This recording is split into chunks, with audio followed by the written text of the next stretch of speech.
Hello दोस्तों, आज के वीडियो में बात करेंगे बिजली विभाग के बारे में। देखिए, अगर आप बिहार के निवासी हैं, साउथ बिहार से बिलोंग करते हो, नॉर्थ बिहार से बिलोंग करते हो या किसी अदर स्टेट से भी बिलोंग करते हो, तो देखिए रूल्स रेगुलेशन जो है वो सभी के लिए सेम ही होता है। देखिए, आप अगर बिजली का उपयोग करते हैं तो जो आपका बिल जनरेट करके दी जा रही है वो सही है कि नहीं, हमारा जो बिल है हमारी जो खपत है उसके अनुसार से दी जा रही है कि नहीं, उसके आइडेंटिफाई करने की जो नॉलेज है आपके पास होनी चाहिए। अगर आपको इसके बारे में डिटेल जानकारी नॉलेज नहीं है और आप इसके बारे में जो है डिटेल जानकारी नहीं रखते हैं तो आपको काफ़ी नुकसान का सामना करना पड़ सकता है। आपको ऑफिस का चक्कर लगाना पड़ सकता है, आपकी बिल जो है गलत मिल सकती हैं, जिसको आपको सुधार करने के लिए काफ़ी जो है परेशानियों का सामना करना पड़ सकता है। इससे बचना चाहते हैं तो वीडियो को जरूर देखिएगा और इसके बारे में जानकारी आपको होनी चाहिए ताकि आपको किसी तरह की प्रॉब्लम्स नहीं हो। बिजली विभाग से रिलेटेड और इम्पोर्टेंट वीडियो देखना है, कैसे कनेक्शन करना है, कैसे मीटर लगवाते हैं, कैसे बिल करेक्शन करवाते हैं, कैसे हम लाइन कटवाते हैं, कैसे हम एप्लीकेशन लिखते हैं, सारी डिटेल्स वीडियो आपको हमारे प्लेलिस्ट जो है इलेक्ट्रिसिटी बिजली के नाम पे बनी हुई है, उसकी लिंक आपको आई बटन में भी प्लेलिस्ट में मिल जाएंगे, जहां से आप वीडियो देख के बहुत सारी नॉलेज जो है आप प्राप्त कर सकते हैं। बात करेंगे टॉपिक्स पे। अगर आपको किसी भी मंथ का जो है बिल दिया जाता है तो देख सकते हैं यहाँ पे बिल का रेशियो, यहाँ पे खपत विवरणी हमने दे रखी है। अब देखिए, इस बिल में आप देख सकते हैं मई 2024 में एमडी पे बिल बना है, जनवरी में जो है 140 यूनिट का ओके पे बना है।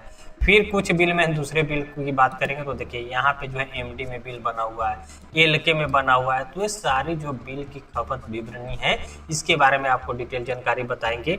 आप कैसे आइडेंटिफाई करेंगे कि आपका जो मीटर है वो आपके एक्चुअल रीडिंग पे जो है आपको बिल दिया जा रहा है कि नहीं, यहाँ पे कोई ओल झोल है किसी तरह के प्रॉब्लम से, उसकी जानकारी आपको होनी चाहिए।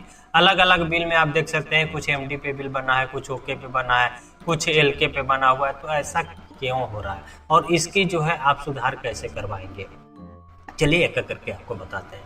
देखिए, यहाँ पे अगर आपका बिल एमडी पे बन रहा है तो इसका सिंपली मतलब होता है मीटर डिफेक्टिव, आपकी जो मीटर है वो डिफेक्टिव हो चुकी है। अब यहाँ पे ये प्रॉब्लम ये भी देखने को मिलती है, आपका मीटर सही होने के बावजूद भी एमडी पे बिल आपका जनरेट होता है। तो इस बात का आप ध्यान रखिएगा। जैसे ही आपका एमडी पे बिल बनना शुरू हो जाता है आप देखेंगे कि 62 यूनिट का बना है, एमडी पे बना है, तो हमारा मीटर एक्चुअली में खराब है कि नहीं, इस बात का आप ध्यान रखिएगा जरूर। बहुत सारे लोगों को मीटर सही होने के बावजूद भी एमडी पे बिल जनरेट होने लगता है।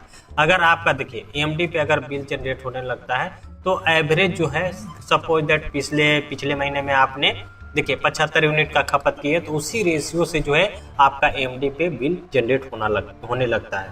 तो ये बिल्कुल गलत है। अगर एमडी पे बिल अगर आपका जनरेट होने लगा और एक्चुअल में आपका मीटर खराब हो गया है, मीटर सही से नहीं शो कर रहा है, मीटर में जो है डिस्प्ले नहीं आ रही है और बहुत तरीके से जो है आप मीटर को आइडेंटिफाई कर सकते हैं कि मीटर खराब चुकी है।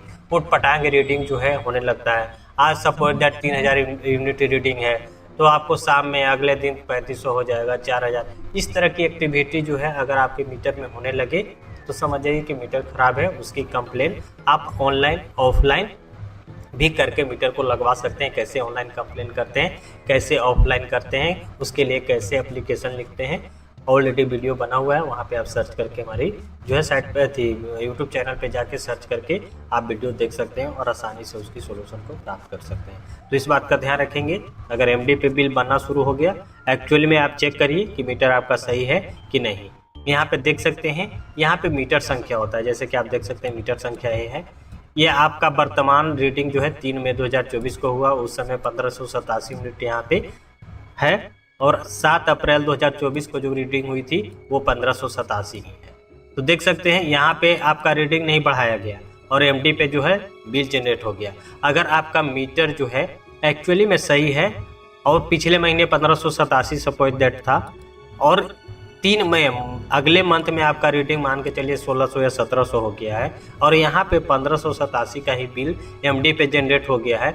अगले महीने में अगर सपोज दैट ओके पे वो बनाता है तो आपका पिछले महीने का जो रीडिंग है वो भी ऐड कर देगा और नेक्स्ट मंथ का जो रीडिंग कंजप्शन रहेगा वो भी ऐड हो जाएगा। तो आपका बिल जो है सीधे अभी मान के चलिए 60 यूनिट का आपका बिल बना होगा 200 या 250, वो सीधे आपको 500-600 का अगले मंथ में बनेगा। तो ये प्रॉब्लम होती है। अगर आपका मीटर सही है और एमडी पे बन रहा है तो यहाँ पे रीडिंग जो है एक्टिवेट नहीं होगा, यहाँ पे ऐड नहीं होगा। प्रीवियस मंथ का जो रीडिंग रहेगा वही यहाँ पे ऐड करके बना दिया जाएगा, और अगले मंथ में अगर वो सपोज दैट ओके पे बनाता है तो दोनों मंथ का जो है यहाँ पे यूनिट आपको चार्ज कर देगा और आपका बिल जो है डबल बन जाएगा। तो इस तरह से प्रॉब्लम्स भी होती हैं। अगर मीटर सही है, एमडी पे बन रहा है, तुरंत शिकायत करिए और जो एक्चुअल रीडिंग है वो डाल के बिल को जनरेट करवा लीजिए, नहीं तो प्रॉब्लम्स आगे होती है। इसी तरह से आप 5 महीना, 6 महीना, 10 महीना, 12 मंथ तक जो है एमडी पे बिल बनते रहता है और डायरेक्ट ओके करता है तो पूरी रीडिंग जो है आपको चार्ज कर दी जाती है 1 महीने में, और आपको 6000 7000 जो भी एक्चुअल रीडिंग होता है उसका बिल थमा दिया जाता है। तो इस बात का ध्यान रखेंगे। अगर आपका देखिए नेक्स्ट यहाँ पे पॉइंट ये होता है, जैसे आप जनवरी 2024 में देख रहे हैं, अगर आपका यहाँ पे 140 यूनिट का बिल बना है जनवरी 2024 में, तो आपको यहाँ पे देख लेना है कि जो हमारा जनवरी में जो रीडिंग है 140 पे बना है वो सही है कि नहीं। आपको सपोज दैट रीडिंग आपको 2 दिन पहले हुआ, उस समय आपका रीडिंग जो है बनाया है, रीडर जो रीडिंग चेक करने आता है 1587 दिखा रहा है, तो आपको चेक कर लेना है कि 3 मई 2024 को जो है हमारा रीडिंग हुआ है तो 1587 हमारा मीटर में उठा हुआ है कि नहीं। उस समय बनाने के समय में गलती भी हो जाती है। सपोज दैट आपका रीडिंग 1487 था, गलती से टाइप होकर 1587 बन गया, तो आपको सीधे 100 यूनिट का जो बिल है वो ज़्यादा बन चुकी है। तो उसकी करेक्शन जो है आप जाकर तुरंत ऑनलाइन या ऑफलाइन के माध्यम से करवा लें, नहीं तो फिर आपको जो है ऑफिस भाग दौड़ करने पड़ते हैं। आगे जो प्रॉब्लम 1-2 बिल नेक्स्ट बन जाते हैं तो उसमें फिर करेक्शन नहीं हो पाती है। तो इस सब जो है एक्टिविटी जो है आपको जानकारी होनी चाहिए कि जो हमारा बिल दिया गया है वो एक्चुअल अगर ओके पे बन रहा है, मीटर सही पे बन रहा है, तो जो रीडिंग यहाँ पे प्रोवाइड की गई है वो हमारा मीटर में इतना है कि नहीं। अगर है तो ठीक है। सपोज दैट 3/5/2024 को रीडिंग हुआ, आप चेक कर रहे हैं 5 तारीख को, 6 तारीख को, तो यहाँ पे थोड़ी बहुत डिफरेंस हो जाएंगी। 5 यूनिट 10 यूनिट जो है आपका यहाँ पे 1587 यहाँ पे बना है, तो यहाँ पे 1590 92 या 98 या 1600 रीडिंग है। तो चलिए 2-4 दिन में जो है हमारा रीडिंग बढ़ा है, तो वो एक्चुअल सही आपको आइडेंटिफाई हो जाएंगे कि हमारा जो बिल दिया गया है वो सही है। तीसरी जो यहाँ पे प्रॉब्लम्स होती है, दूसरे बिल में हम चलेंगे तो देख सकते हैं कुछ बिल में एलके पे बिल बना होता है। देखिए एलके, अब एलके का क्या मतलब होता है, तो देखिए एलके के मतलब सिंपली होता है डोर लॉक। अगर आपका घर जो है बंद है, आपका मीटर जो है मेन गेट से अंदर लगा हुआ है, आप कहीं चले गए हैं, उस समय जो है रीडर आया आपको रीडिंग चेक करने, आपका घर लॉक पाया गया क्योंकि एक्चुअली आपका जो मीटर है घर के अंदर लगा हुआ है, तो उस स्थिति में आपका जो बिल है एलके पे जनरेट हो जाती है। अब बात करेंगे कि अगर आपका एलके पे बिल बन रहा है तो उससे हम कैसे बचे। तो देखिए एलके के जो बिल से जो बचना है तो उसके लिए आपका जो मीटर घर के अंदर लगा हुआ है उसको पहले आउट ऑफ गेट लगवाइए, गेट के बाहर लगवाइए, ताकि आप घर के बाहर भी चले जाते हैं तो आसानी से जो है रीडर जब भी आए वो अपना रीडिंग करके आपका जो एक्चुअल बिल है उस पर बना के वो चला जाए, उसको कोई प्रॉब्लम्स ना हो, आप रहें या ना रहें। तो हमेशा जो है अपनी मीटर को जो है घर के बाहर लगाएं, गेट के बाहर लगवाएं, ताकि किसी तरह की प्रॉब्लम्स ना हो। अगर घर के अंदर अगर आपका मीटर लगवा तो उसको जल्द से जल्द जो है बाहर करवा लीजिए। यहाँ पे प्रॉब्लम्स ये भी होती हैं कि अगर आपका जो है मीटर भी घर के बाहर है, रीडर रीडिंग चेक करने आया ही नहीं, घर पे ही रहकर जो है वो इनके पे बिल जनरेट करवा दिया, तो आपको जो है तुरंत ऑफिस विजिट करना है। देखिए एलके में भी प्रॉब्लम्स होती हैं कि आपका reading suppose that 100 unit consumption हुआ और वो एलके में जो है वो 50 यूनिट का ही जो है बिल बना दिया या 200 यूनिट का बना दिया, तो इससे आपका बिल जो है बढ़ जाएगा या घट जाएगा। घट क्या जाएगा, अगर 100 यूनिट का खपत है, 50 यूनिट जो है अगर बनाया तो अगले मंथ में जो है आपको आना चाहिए था 200 रुपये बिल, तो आ जाएगा 400 रुपये। तो ये प्रॉब्लम हो जाती है। कभी कभी जो है अगर आपका ज़्यादा का बन गया तो आपका आना चाहिए था 200 का बिल, तो आ गया 400 का बिल। तो ये प्रॉब्लम भी एलके में होती है। जैसे आप देख सकते हैं 0 यूनिट का एलके पे बिल बनाया जा रहा है और अगले मंथ ओके करेगा, तो समझ जाइए अगर इस बंदे का कंजप्शन जो है 100 यूनिट का हो तो एक बार 6 महीने का जो है 600 यूनिट का बिल, 6 चौका 2400 रुपया के लमसम जो है बिल इनका जनरेट करके दे दिया जाएगा। अब बंदे घबरा जाते हैं कि हमने तो 200 रुपये 150 रुपये दे रहे थे हर मंथ, इतना बिल कैसे आ गया हमारा टाइम। तो ये सारी प्रॉब्लम्स होती हैं एलके में भी, तो इस बात का खास आप ध्यान रखेंगे। जैसे ही आपका बिल एलके एएमडी बनना शुरू हो गया तुरंत ऑफिस विजिट करिए। अगर आप ऑफिस विजिट नहीं करना चाहते हैं तो ऑनलाइन कंप्लेन भी होती है, 1912 पे आप जो है कॉल करके कंप्लेन भी कर सकते हैं, या आप ऑफिस डायरेक्टली जो है विजिट करके उसकी करेक्शन भी करवा सकते हैं। तो ये सारे जो है पॉइंट्स जो है आपको कंसीडर करना चाहिए कि क्या हमारा जो बिल दिया जा रहा है वो सही है कि नहीं। और यहाँ पे पूरी डिटेल्स यहाँ पे वर्तमान बिल का होता है, अग्रिम आप कितना जमा किए हैं। यहाँ पे ये भी प्रॉब्लम्स होती हैं कि जो आपने पिछले मंथ का पेमेंट जमा किए हैं वो जमा है कि नहीं, उसकी डिटेल्स भी आपको देखना जरूरी है। देखिए यहाँ पे जो अंतिम भुगतान आप करते हैं उसकी विवरणी यहाँ पे होती है, तो यहाँ पे देख लीजिएगा कितना आप जमा किए थे, उसका रसीद संख्या होता है, ट्रांजैक्शन संख्या होता है, तिथि होता है। तो आप देख सकते हैं कि पिछले मंथ में किस तारीख को आप पेमेंट किए थे, उसकी डेट सही है कि नहीं, जो आप अमाउंट जमा किए थे उसकी जो है यहाँ पे अमाउंट सही है कि नहीं। बहुत सारे लोग ये भी गलती करते हैं कि आपसे लिया 1500 रुपया और जमा किया 1400 रुपया, 1300 रुपया, 1200 रुपया, तो उसकी भी आप जो है डिटेल्स देखना आपको जरूर आना चाहिए कि जो हमने पेमेंट किए हैं वो उतना पेमेंट हुआ है कि नहीं। और जब भी आप पेमेंट करिए उसकी जो रसीद है वो जरूर ले लें, जितना आप पेमेंट किया उतना का आप रसीद लें।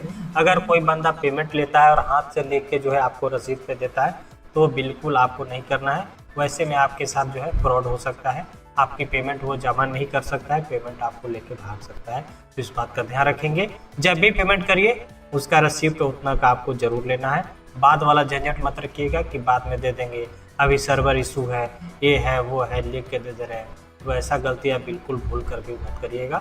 बोलिएगा जब भी सर्वर आएगा जब भी हम पेमेंट करेंगे, हमें पक्का रिसीप्ट जो है हमें चाहिए, तभी आप पेमेंट करेंगे। कहीं भी पेमेंट करिए, चाहे आप साइबर कैफे में करवाते हैं, रिटेल से करवाते हैं, ऑफिस में करवाते हैं, कहीं भी करिए रिसीप्ट जरूर लें। इस बात का ध्यान रखेंगे। यहाँ पे जो है आपका पूरी डिटेल्स होता है बिल का, वो देख सकते हैं। यहाँ पे ऊर्जा बकाया आपका कितना आया, विलम्ब अगर आपका बिल ज़्यादा है तो उसकी सूद कितना लग रहा है वो आप यहाँ पे देख सकते हैं। इस बिल में देख सकते हैं 1135 रुपया खाली सूद आया। तो बिजली विभाग की काफ़ी हाई इंटरेस्ट होती हैं, उसका आप जरा ध्यान रखिएगा और समय रहते हुए अपनी बिल की भुगतान जो है करते रहिएगा, ताकि आपको जो पेनाल्टी, जो विलम्ब, जो इंटरेस्ट लग रहा है वो आप बच सकें। देख सकते हैं यहाँ 4000 के बिल में जो है यहाँ पे देख सकते हैं इसका टोटल बिल जो है 5356 रुपये का, जिसमें इंटरेस्ट ही 1135 रुपये है। तो इन्होंने बहुत दिनों से, जब से लगता है इनका बिल जनरेट हुआ है, एक भी पेमेंट नहीं किया। देख सकते हैं इनका जो बिल है कब से है, देखिए 2010 से कनेक्शन है और यहाँ पे कोई भी पेमेंट विवरणी जो है यहाँ पे नहीं हो रहा है, कभी इन्होंने पेमेंट ही नहीं किया है। तो इनकी जो पेनाल्टी है इंटरेस्ट, इसमें 1135 रुपये का इंटरेस्ट खाली है। तो समझ सकते हैं कितना इंटरेस्ट है। और इनका कुल बकाया जो है यहाँ पे देख सकते हैं। और इनका जो लाइट है वो 2020 से ही कटा भी हुआ है ड्यूज के कारण, क्योंकि जब से इन्होंने कनेक्शन लिए है, जब से पेमेंट ही नहीं किया है, 2020 से ही जो है इनका कनेक्शन, जो लास्ट इनका बिल जनरेट हुआ है वो 1 मई 2020 को ही जनरेट हुआ। तो इस बात का आप देख सकते हैं। इस स्थिति में यहाँ पे एक बात और मैं बता दूं, अगर आपका लाइट कटा हुआ है, बिल आपका जनरेट नहीं हुआ है, आपका बकाया 4000 है, 2000 है, 3000 है और आपकी लाइट जो है कट गई है, आपका बिल जनरेट नहीं हुआ है, और इस स्थिति में भी अगर आप बिजली का उपयोग करते रहते हैं तो आपके ऊपर एफआईआर होता है। इस बात का भी ध्यान रखेंगे। एफआईआर किन किन कारणों से होता है उसकी डिटेल्स वीडियो भी हमने बना रखी है। एफआईआर होती है तो उसका बचाव कैसे करना है, उसकी पेमेंट कैसे कैसे होता है, क्या प्रोसेस होती है, उसकी डिटेल्स वीडियो भी आपको मिल जाएंगी। बिजली विभाग से रिलेटेड जो प्लेलिस्ट है उस पर आप जाके वीडियो देख सकते हैं। सभी पे डिटेल्स वीडियो ऑलरेडी हमने बना रखे हैं। किसी तरह का क्वेरी क्वेश्चन हो कमेंट जरूर करिएगा। वीडियो अच्छा लगा लाइक करना ना भूलिएगा। इस वीडियो को ज़्यादा शेयर करिए ताकि और लोगों को जानकारी मिल सके और वो भी जो है सारी जानकारी उनको होना चाहिए, उनको भी किसी तरह की प्रॉब्लम्स ना हो। तो और अगर आपको किसी टॉपिक पे वीडियो चाहिए, कोई सजेशन हो तो आप लोग कमेंट जरूर करिएगा। मिलते हैं किसी नई वीडियो में, तब तक के लिए बाय।